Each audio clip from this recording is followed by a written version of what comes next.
नमस्कार किसान भाई बहनों, चौपाल कार्यक्रम में आपका हार्दिक स्वागत है। किसान भाइयों, हमारे देश के संविधान में सभी वर्ग के लोगों को न्याय और अधिकार समान रूप से मिला है। हमारे देश के सभी समाज के वर्गों को, चाहे वो प्रदेश के किसी कोने में रहता हो, किसी शहर में रहता हो, गांव में रहता हो, सबको समान रूप से बढ़ने का अवसर मिला है। किसान भाइयों, जहाँ तक किसानों की बात करें तो हमारे गांव में रहने वाले किसानों और मजदूरों को ये संविधान एक औजार के रूप में, शक्तिशाली औजार के रूप में मिला है। इसलिए किसान भाइयों, किसान सूरज की पहली किरण के साथ निकल पड़ता है अपने खेतों की ओर, तभी भरते हैं देश के अन्न के भंडार। हमारे किसान अपनी कड़ी मेहनत करते हैं, दिन रात परिश्रम करते हैं और अपने उपज का वाजिब दाम उन्हें अपने संविधान के अनुसार ही मिलता है। किसान भाइयों, देश की अर्थव्यवस्था की बुनियाद है किसान। किसान देश की रीढ़ की हड्डी हैं। किसान पूरे देश को अन्न उपलब्ध कराते हैं, न केवल पूरे देशवासियों का पेट भरते हैं बल्कि विदेशों को भी अन्न भेजते हैं। इससे हमारे देश की आर्थिक विकास दर मजबूत होती है, जिसे जीडीपी दर भी कहते हैं। इसलिए हम हर वर्ष दिसंबर के महीने में किसान दिवस मनाते हैं। किसान भाइयों, आज की चौपाल में हमने मध्य प्रदेश के विभिन्न अंचलों से किसान भाइयों को बुलाया है। ख़ास तौर से हमारी बहनों को बुलाया है जो अपने विचार व्यक्त करेंगी। किसान भाइयों, हमारे बीच में जो विशेषज्ञ हैं उनका मैं आपको परिचय करा दूं। सबसे पहले हैं डॉक्टर विजय अग्रवाल जी। आप क्षेत्रीय अनुसंधान केंद्र पवारखेड़ा में उद्यान की विशेषज्ञ के रूप में पदस्थ हैं। आपका कार्यक्रम में स्वागत है। इसके बाद हैं डॉक्टर विवेक अग्रवाल जी। आप वेटनरी कॉलेज महू इंदौर में पदस्थ हैं। आज वो पशु चिकित्सा के क्षेत्र में कार्यरत हैं। इस संबंध में जानकारी देंगे। मेरे पास में है डॉक्टर संजीव वर्मा जी। आप कृषि विज्ञान केंद्र बैतूल में पदस्थ हैं। आप हमें इस समय किसान भाइयों को रबी मौसम की फसलों में क्या सामूहिक कार्य करना चाहिए, इस संबंध में जानकारी देंगे। अब मैं हमारे बीच में जो किसान हैं उनका परिचय ले लेता हूँ। आप अपना परिचय दें। मैं राजकुमार सरोरिया, शाहपुर जिला बैतूल से मिलेट्स आधारित खेती करते हैं कृषक उत्पादक संगठन के माध्यम से। मैं प्रतिभा मरावी, ग्राम हिनौतिया भोई, जिला जबलपुर से, और मैं एक दुग्ध संकलन केंद्र चलाती हूँ। जी ग्राम गोबर गाँव से हूँ। मेरा नाम सुनीता ठाकुर, नरसिंहपुर जिला से हूँ। खेती किसानी करती हूँ। जी जी सभी को नमस्कार। मैं श्रीमती कल्पना लोधी, ग्राम पंचायत ढूंढी से, ब्लॉक जबलपुर, और कृषि सखी का काम करती हूँ। जी मैं दिनेश पारासर, ग्राम बीलखेड़ा, जिला भोपाल का कृषक हूँ। गेहूँ और धान की खेती करता हूँ, उसके साथ थोड़ा पशुपालन भी करता हूँ। सभी को नमस्कार। मेरा नाम जगदीश मेहरा है। मैं ग्राम बेलखेड़ा, जिला नरसिंहपुर का निवासी हूँ और एक किसान के साथ साथ एक एफपीसी का भी मेंबर सीईओ के रूप में काम करता हूँ। सभी सर मैडम को नमस्कार। मैं सरला घाघरे, ग्राम पालाखेड़ से हूँ, मोखेड़ ब्लॉक तहसील मोखेड़, जिला छिंदवाड़ा, और मैं कृषि सखी पद पे हूँ। जी जी तो किसान भाइयों, अभी आपने देखा हमारे बीच में आज अधिक संख्या में बहनें हैं। किसान भाइयों, हमारी माताएं बहनें न केवल अपने घर के बाल बच्चों का भरण पोषण करती हैं, पालन पोषण करती हैं, बल्कि खेती बाड़ी में फसलों का भी पालन पोषण बड़े अच्छे ढंग से करती हैं। तभी तो देश के अन्न के भंडार भराते हैं। तो सबसे पहले मैं डॉक्टर विजय अग्रवाल जी से कहूँगा कि उद्यान के क्षेत्रों में क्या सामूहिक कार्य हमारे किसान भाइयों को अभी करना चाहिए। किसान भाइयों, जैसा कि अभी रबी का मौसम है और दिसंबर का महीना चल रहा है अभी, और इस समय कई सारे ऐसी चीज़ें हैं उद्यानिकी फसलों में जो हमें इस समय देखभाल की ज़रूरत होती है और जो हम कर सकते हैं। सबसे पहली बात आती है, इस समय बहुत सारी सब्जी फसलें ऐसी हैं जिनको हम लगा सकते हैं। अगर बात करते हैं, जितनी भी पत्तेदार सब्जियां होती हैं, जैसे पालक हुआ, मेथी हुई, चौलाई हुआ, इसके बाद धनिया हुआ, इनको लगाने के लिए उपयुक्त समय है। इसके साथ साथ जड़ वाली जो फसलें होती हैं, जैसे मूली है, चुकंदर है, इसके अलावा गाजर है, उनको भी हम लगा सकते हैं।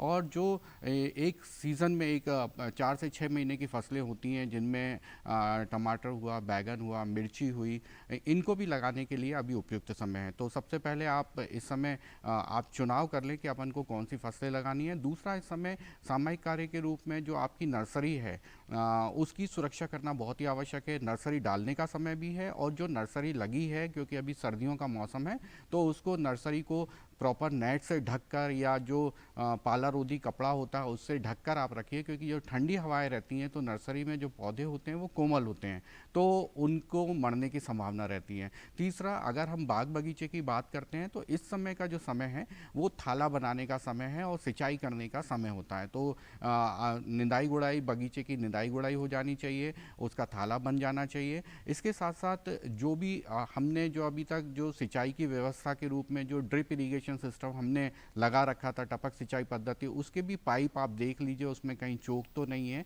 उसको चलाकर उसको आप बगीचे में डाल दीजिए। चाहे सब्जी की फसलें हों उनमें भी आप इस समय ड्रिप इरिगेशन का प्रयोग कर सकते हैं। और इसी के साथ साथ कई सारे कीड़े एवं बीमारियों का भी प्रकोप आपको फसलों पे देखने को मिलता है सब्जी वगैरह में, तो ऐसे इसमें खेत का निरंतर निरीक्षण करते रहिए और अगर किसी प्रकार की समस्या रहती है तो उसका निदान करने का समय ये उपयुक्त है। तो किसान भाइयों, उद्यान के क्षेत्रों में आपको क्या करना है, सब्जियों में क्या काम करना है, फल में क्या काम करना है, इससे उत्पादन बढ़ेगा और हमारे किसान भाई आर्थिक रूप से जो मजबूत थे और काफ़ी मजबूत होंगे। डॉक्टर विवेक अग्रवाल जी महू से हमारे बीच में हैं। क्या इस समय हमारे पशुपालक भाइयों को या किसान भाइयों को पशुओं के लिए क्या सामूहिक कार्य करना चाहिए? देखिए किसान भाइयों, इस समय सर्दी का समय है, चाहे वो इंसान की सर्दी हो चाहे पशुओं के लिए हो, सभी को सर्दी लगती है। इस सर्दी के समय को देखते हुए बहुत आवश्यक है कि जहां हमारे पशु बांधे जा रहे हैं, चूँकि रात में तापक्रम कम हो जाता है, इसलिए उन आवास गृहों को हम टाट या बोरों से ढक दें।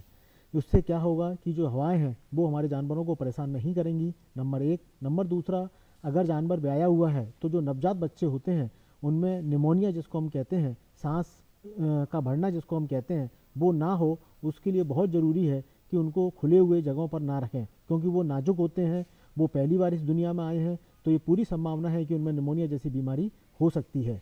साथ ही साथ इस समय अगर हम देखें तो जैसा किसान भाइयों आपने सबने देखा होगा कि जानवरों के शरीर पर गिचोड़ी और किल्ली, जिसको वैज्ञानिक भाषा में टिक्स कहा जाता है, वो बहुत ज़्यादा हो जाती हैं और उनकी दवाई लगाने के उपरांत भी ज़्यादा होती हैं। तो किसान भाइयों, इस संदर्भ में मैं एक ही बात आपसे कहना चाहूँगा कि अगर हम रोज़ जानवर का खुरेरा करें, मालिश करेंगे, तो जैसा कि आप ही लोग कहते हो कि किल्ली अपना मुंह पक्का नहीं कर पाएगी, किल्ली को अपना मुंह पक्का करने में 1 से 2 दिन का समय लगता है, और रोज़ अगर खुरेरा करोगे तो उसके कारण किल्ली अपना मुंह पक्का नहीं कर पाएगी और वो जानवर को नुकसान नहीं पहुंचाएगी। अन्यथा आप सभी जानते हो उसके कारण लाल पेशाब की बीमारी और अन्य बहुत सारी बीमारी हो जाती हैं। तो किसान भाइयों, अगर इस सर्दी में इन सब बातों का हम ध्यान रखेंगे तो हम पशुपालन को लाभदायक बना सकते हैं। इसी के साथ साथ हरा चारा प्रचुर मात्रा में उपलब्ध है, केवल उनको हरा चारा ही ना खिलाएं, नहीं तो अफरा जैसी बीमारी होने की संभावना बहुत ज़्यादा होती है। इसलिए हमें यह करना चाहिए कि थोड़ा सा सूखा चारा मिला के अवश्य देना चाहिए। जी। तो किसान भाइयों, आपको ध्यान रखना है कि जो पशुपालक भाई खास तौर से दुधारू पशु हैं, किल्ली इत्यादि जो उन पर जो कीड़े लग जाते हैं वो नुकसान पहुंचाते हैं, तो समय समय पर उनको देखभाल करो, जैसा डॉक्टर साहब बता रहे हैं। और हमारे वैज्ञानिक और विशेषज्ञ निरंतर रात दिन इसी बात पर प्रयास करते हैं कि हमारे गाँव में रहने वाले किसानों और पशुपालक भाइयों को निरंतर सलाह मिलती रहे। डॉक्टर संजीव वर्मा जी हमारे साथ हैं, कृषि विज्ञान केंद्र बैतूल से। रबी फसलों में क्या सामूहिक कार्य करना चाहिए, संबंध बताएंगे? नमस्कार किसान भाइयों, देखिए रबी हमारा जो है 3 भागों में बटा होता है। मैं यहाँ किसान भाइयों को बता दूँ, अगेती बुवाई, दूसरा है मध्यम बुवाई और तीसरा है हमारा पछेती बुवाई। तो चूँकि अब बुवाई कार्य लगभग हमारे किसान भाइयों का हो गया, कुछ पछेती बुवाई वाले किसान जो हमारे रह गए होंगे, जिनने धान जिनकी देर से कटी होगी, उनकी बुवाई का कार्य करेंगे। दूसरा सबसे जो प्रमुख कार्य है रबी में, वो है जल प्रबंधन का काम।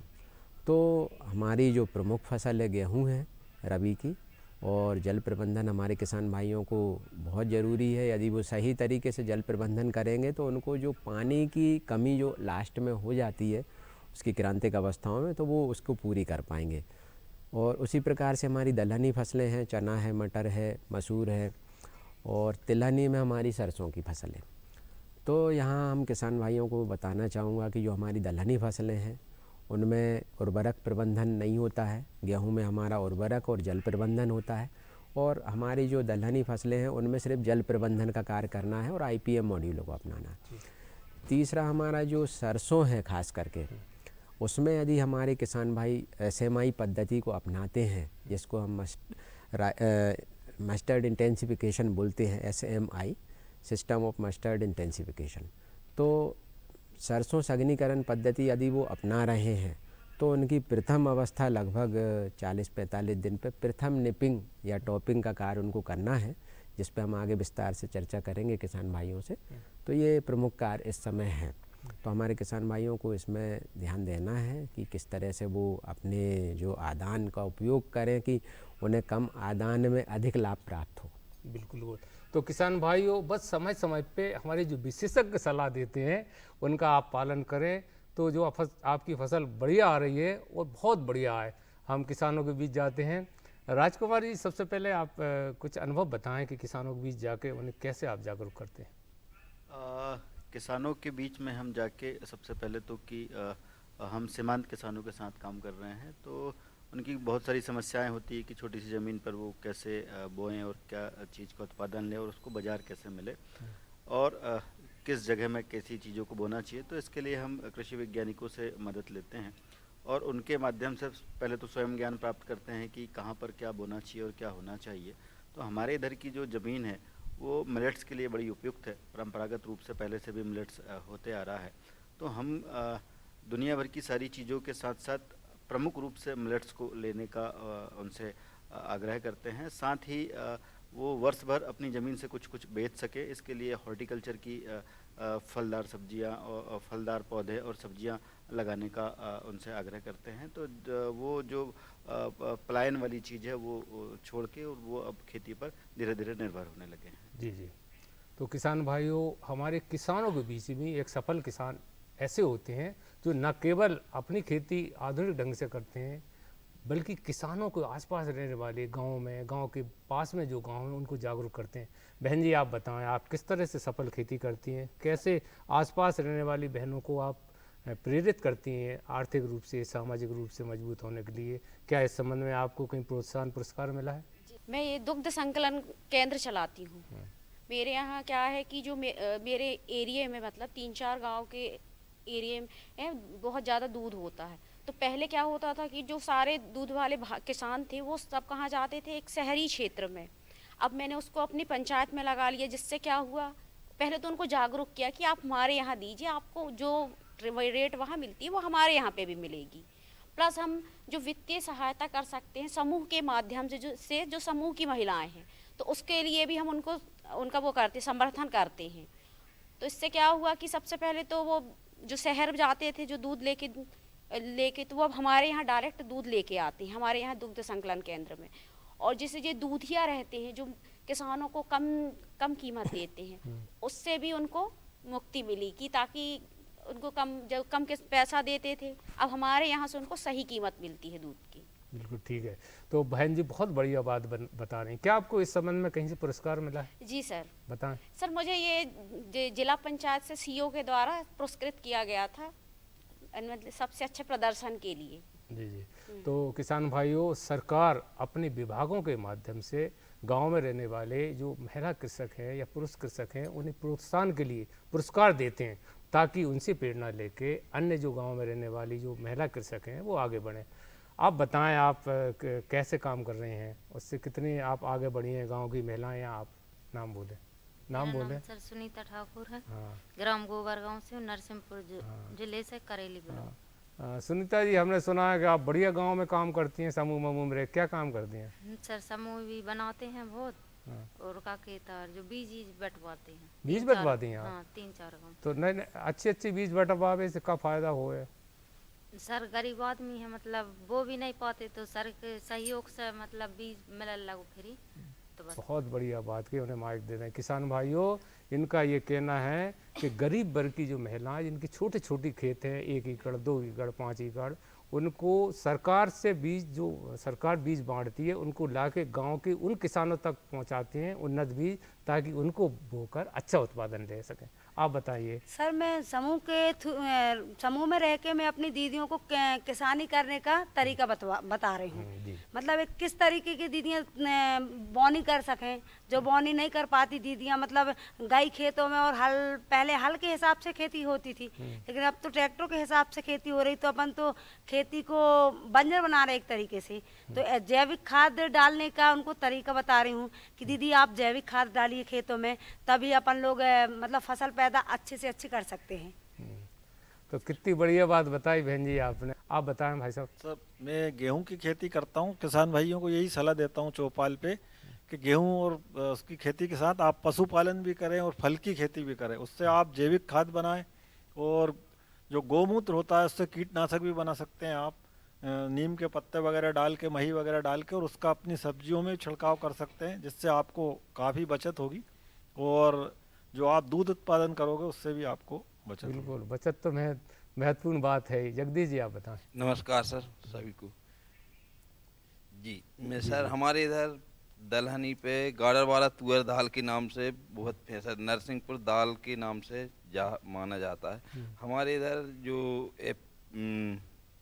किसान उत्पादक संगठन से जुड़ी दीदियां हैं, वो हाथ चक्की से बनाती दाल बनाती हैं और उसको हम अमेज़न तक बेच रहे हैं, अमेज़न पर भी बेच रहे हैं अभी। जी जी। तो आप वहाँ के जो गांव में आसपास में जो महिलाएं बहनें हमारी रहती हैं, आपका क्षेत्र गाडरवारा नरसिंहपुर नर्मदा हमने पट्टी देखा का है है सर। कि वहाँ छोटे दलहन छोटे उत्पादन किसान हैं क्षेत्र जो काफी मात्रा में। 1 एकड़ 1.5 एकड़ 2 एकड़ की दीदियाँ, छोटे छोटे किसान जो अपने फ्री टाइम में जो घर के काम से निकलने के बाद जो शेष समय बंद कैसे जोड़ा है बचता उनको? क्या आर्थिक रूप से सहयोग भी करते हैं आप? क्या वो तो तकनीकी सर उनके पास साथ पहले से ही हाथ की जो चक्कियाँ हैं, जो घरेलू चक्कियाँ उनसे ही बनाती, तो उनमें उनका तो कोई अपना वो सहयोग है आर्थिक है नहीं। बस ये है कि अपन उनसे जो उनका उत्पाद है खरीद के और बाजार में बेचते हैं। तो इसमें क्या आपको चुनौतियाँ क्या आई हैं? क्या सामने ऐसी कठिनाइयाँ आई? कठिनाई है सर, बाजार ढूंढना तो सबसे बड़ी बात है। हाँ बिल्कुल सही। बाजार को ढूंढना। हाँ लेकिन अब ये है कि चल पड़े हैं तो चल रहा है, अब अच्छा चल रहा है। 100 से चालू हुआ था, 200-250 तक पहुंच गए, है ना। तो उनकी आय में भी वृद्धि हुई है। तो आर्थिक रूप से मजबूत हुई बहनें हमारी। आर्थिक रूप से आप तो बधाई के पात्र हैं, बहुत बढ़िया आपको। धन्यवाद। आप बोले बहन जी, आप बताएं कि किस तरह से आप अपने गांव में रह के अपने आसपास वाली महिलाओं को आप स्वयं कैसे उन्नति कर रही हैं? क्या काम करती हैं खेती बाड़ी में या पशुपालन में? सर हमारे आसपास की खेती करने वाली दीदियाँ हमारे यहाँ सर, सबसे पहली बात तो ये है कि हमारे यहाँ सबसे ज़्यादा सब्जियाँ उगाते हैं। चुकंदर हुई, मूली हुई, गाजर हुई, टमाटर हुई और फर्रास हुई, ये ऐसी सब्जियां उगाते हैं। तो वो लोग ज़्यादा फर्टिलाइज़र का उपयोग करते हैं, तो मैं उन्हें जाके बताती हूँ कि प्राकृतिक पेड़ पौधे के पत्तियाँ लाके और उसको गलाओ 6-7 दिन और उसकी दवाइयाँ बना के और अपने खेतों में स्प्रे करो, तो अपनी ज़मीन भी सुरक्षित रहेगी, अपन भी सुरक्षित रहेंगे और अपने पशु भी सुरक्षित रहेंगे। आप जैविक खेती करते हैं? हाँ। क्या क्या उसमें आप तैयार करती हैं? जैसे कीटनाशक, जीवा अमृत है, जैसे बताएं कुछ नाम। बीज अमृत है, जीव अमृत है और अग्न्यास्त्र है। और सर ये सब बनाने से क्या आपको क्या फायदा हुआ? इससे क्या आपको लाभ हुआ? सर इसमें लाभ ये हुआ कि हमने दुकान से जाके दवाइयाँ लाए नहीं, मतलब पैसे दे के दवाइयाँ लाए नहीं। हमने हमारे पशुओं का गौमूत्र और गोबर और पेड़ पौधों की इससे दवाई बनाए और वही हमने खेत में डाले। तो हमारी पूरी लागत तो हमको पूरी बचत है, लागत लगी च नहीं। ये मतलब कम लागत में अधिक उत्पादन का यही सूत्र है ना। हाँ, यही मंत्र है। हाँ। और इसी से सर हम खरपतवार की भी वो करवा लेते हैं, डोरा चला के, और खरपतवार को भी नष्ट कर देते हैं। अच्छा, तो मैं आपको ये बताना चाहूँगा कि जो हमारी बहन अभी बोल रही है ना, ये जनजातीय क्षेत्र है, अर्थात छिंदवाड़ा से लगभग 30-35 किलोमीटर दूर बैतूल रोड पर एक गांव है, वहाँ के निवासी हैं। वहाँ से हमारे पास अपने विचार सफलता की कहानी बताने आई। कुछ अगर आप राजकुमार जी हमारे विशेषज्ञों से पूछना चाहें तो पूछें। अभी आपके सामने बताया था।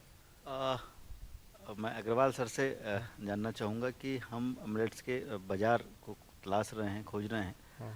उसमें हम कुछ प्रयोग भी किए हैं और अभी कर रहे हैं कि मिलेट्स के बिस्किट्स है, नूडल है, पास्ता है। चूँकि इनमें ग्लूटीन होता नहीं है और इनको बनाने में कुछ समस्या आती है, तो उन्हें हम कैसे बना सकते हैं।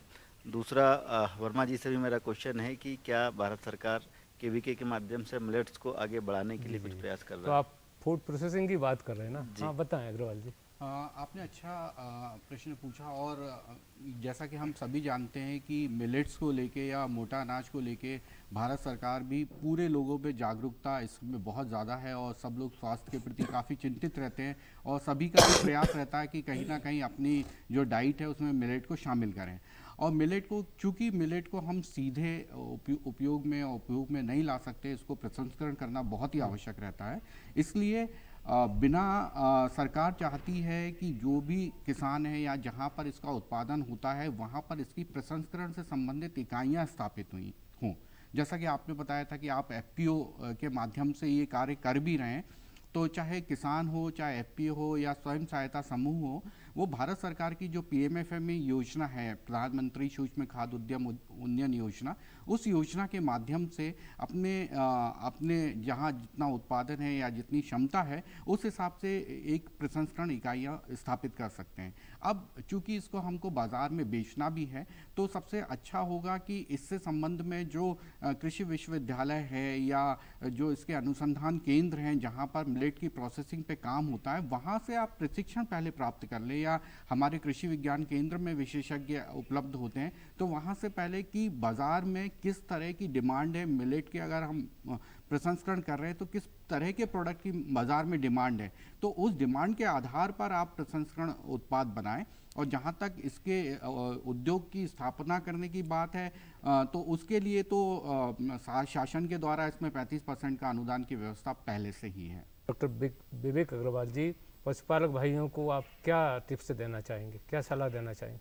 देखिए किसान भाइयों, पशुओं में बहुत तरह की बीमारियां आती हैं जिनके लक्षण हमको आंखों से दिखाई देते हैं। खुरपका, मुंह पका हो गया, लंगड़िया बुखार हो गया, गल घोंटू हो गया, हमको दिखाई देते हैं, हम तुरंत डॉक्टर को बुला लेते हैं। लेकिन ये कुछ परजीवी रोग इस टाइप के होते हैं जो जानवर के शरीर के अंदर रहते हैं और उनमें बाहर से कोई स्पष्ट लक्षण दिखाई नहीं देते जिनको देखकर हम ये कह सकें कि इनको इलाज की आवश्यकता है।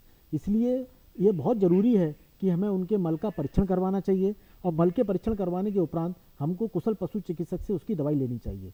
कई बार हम इतने दूरदर्श इलाकों में रह रहे हैं कि अगर मल का परीक्षण नहीं कर पा रहे हैं तो 2-3 बहुत छोटी छोटी बातें हैं, उनका अगर आप ध्यान रखोगे तो ये अंदाज लगा सकते हो कि इस पशु के अंदर परजीवी हो सकते हैं। जैसे जो आंखों की पुतली होती है उसको हम ऐसे नीचे करके देखें और अगर ये सफ़ेद दिखाई दे रही है, इसका मतलब है कि उसमें खून की कमी है। जैसे हम इंसानों के डॉक्टर के पास जाते हैं, वो देखता है और ये बोलता है कि आपको खून की कमी है, आयरन की गोली लिखता है, उसी तरीके से इसका मतलब जानवर के अंदर परजीवी है, मतलब परजीवी नाशक दवाई आपको देनी है। ये एक बहुत अच्छा एक तरीका है जिससे हम पशुपालन के व्यवसाय को हम लाभप्रद बना सकते हैं। और पशुपालन का जो एक रीढ़ की हड्डी है कि एक साल में एक जानवर से एक बच्चा प्राप्त करना है, अगर हम रोज जानवर का खुरेरा करेंगे तो आप ये मानकर चलना कि बहुत संभावना है कि उस जानवर से एक साल में एक बच्चा प्राप्त देख रेख बहुत जरूरी है जी पशुपालक भाइयों को। डॉक्टर संजीव वर्मा, आप भी संक्षिप्त हैं, हमारे किसान भाइयों को टिप्स दें। किसान भाइयों, देखिए इस समय जो सबसे प्रमुख हमारे रबी में है वो है जल प्रबंधन। तो हमारे किसान भाई का प्रश्न भी छूट गया था, तो पहले तो उनको बता दूं कि देर से बुवाई की जो उनकी किस्में हैं वो DL 788 है, लोकवन लगा सकते हैं, वो HI 1544 लगा सकते हैं, और MP 3336 एक शॉर्ट ड्यूरेशन कम अवधि की 100 दिन की गेहूं की किस्म है, और ये भी हमारे किसान भाई लगा सकते हैं। इसके बाद जो प्रमुख आता है हमारा वो है जल प्रबंधन रबी की फसलों में, तो जिस पे हमारे किसान भाई आमतौर पे ध्यान नहीं देते। जो नहर वाले इलाके में जो किसान भाई अपना सिंचाई पद्धतियाँ अपनाते हैं, फ्लड इरिगेशन बहाव पद्धति से खेतों में पानी देते हैं और वो कई गुना पानी खेतों में दे चुके होते हैं, तो लीचिंग होके इससे फर्टिलाइज़र उनके जो खाद जो दे रहे हैं वो गेहूं में यूरिया ड्रॉप ड्रेसिंग कर रहे हैं, वो लीचिंग होके निचली सतहों पे चला जाता है और वो पौधों को उपलब्ध नहीं होता, पहली बात। दूसरा है गेहूं में जो सिंचाई की जो पद्धतियां हैं, और यदि किसी पे 3 पानी उपलब्ध हैं गेहूं में सिंचाई के, तो 3 क्रांतिक अवस्थाएं गेहूं की होती हैं। पहली क्राउन रूट स्टेज पे तो देना ही है उसको, दूसरी फ्लैग लीफ स्टेज, जो झंडी निकलना डंडी निकलना बोलते हैं हमारे किसान भाई, और तीसरी दुग्ध अवस्था पे। बहुत बढ़िया। तो ये जल का प्रबंधन बहुत इंपॉर्टेंट है गेहूं में। यदि किसान भाई ये 3 स्टेज पे देंगे तो उनको 6 ही पानी के बराबर का उत्पादन उनको बहुत ही महत्वपूर्ण जानकारी दी किसान भाइयों। आज तो हमारे विशेषज्ञों ने सभी क्षेत्रों में, चाहे उद्यान की हो, चाहे पशुपालक भाइयों के लिए हो, या जो रबी फसल की जो परंपरागत खेती जो करते हैं उनके लिए बहुत बढ़िया जानकारी दी। डॉक्टर विजय अग्रवाल जी, आपका बहुत बहुत धन्यवाद। डॉक्टर विवेक अग्रवाल जी, आपका भी बहुत बहुत धन्यवाद। और बढ़िया आपने किलनी वाली बात बताई। डॉक्टर संजीव वर्मा जी, नमस्कार किसान आपके भाई, जो धन्यवाद। अनुभवों का और बढ़िया लाभ दिया आपने, बहुत बहुत धन्यवाद। आप सभी किसान भाइयों का बहुत बहुत धन्यवाद, आप इतनी दूर से आए हैं, अपने विचारों को व्यक्त किया। और सबसे बड़ी बात तो ये है कि हमारी जो बहनें भी इतनी दूर से आई, कोई छिंदवाड़ा से, कोई जबलपुर से, आपका भी बहुत बहुत धन्यवाद। किसान भाइयों, अभी आपने देखा कि हमारे किसान भाई अपनी मेहनत से, अपने विवेक से और कृषि विशेषज्ञों की सलाह से जब खेती करते हैं तो वे एक सफल किसान बनते हैं। जैसा कि आपके बीच में हमारी बहनें और पुरुष भाई बैठे हैं और हमारे विशेषज्ञों ने कितनी बढ़िया जानकारी दी। हर दिन हम सोमवार से शुक्रवार तक आपको कृषि दर्शन कार्यक्रम में ये जानकारी उपलब्ध कराते हैं और चौपाल में तो किसानों को बुला के, जैसा आप देख रहे हैं, और माननीय विशेषज्ञों को बुला के उनकी सलाह लेते हैं। आप अगले चौपाल में फिर ऐसी नई जानकारी देखेंगे। तब तक के लिए नमस्कार।